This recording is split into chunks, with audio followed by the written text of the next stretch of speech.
Welcome back to another video. In this video, we are going to talk about sharing Mac screen. No matter you are sitting in America and the other person is sitting in China, we can share screen. So first of all, you need to go to Finder, and on macOS Sonoma version, you need to go to your application. Previous older version, you can check around where is this application. Go to utility and go to screen sharing option, and here is the actual deal. Now you need to go to plus icon, and here you need to enter the email address of the person. He or she is signed in to another MacBook, and no matter that person is sitting in another country. Let's say I have another email and that is logged in on my friend's laptop. Here I write his email, and now I need to click on connect option. Alright, so now he will receive the notification on his laptop, and once he allowed that notification to connect, I will be able to control his laptop or MacBook remotely while sitting here. So let's wait. Alright, so we are connected now, and you can see that this is his screen. That's not my screen. My screen is here, and if I open my screen, you can see that Chrome is here,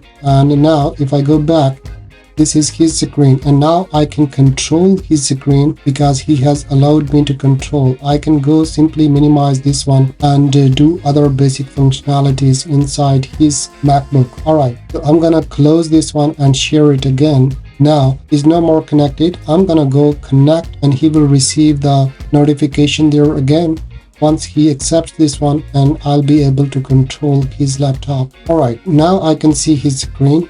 It's a little bit blur and not very much speedy, but you can still deal with the things. If you want to install one of the softwares, or if you want to deal with anything, you want to do some assignments, you can control his screen while using your MacBook remotely. I can go anywhere. Alright, so here I can do any of the basic things, and I can disconnect anytime, go back, connect again whenever I want. So this was that easy. You can help any of your friends to install some software or do some assignment or anything you want on his computer remotely. Thank you very much for watching, and I'll see you in the next one. Bye.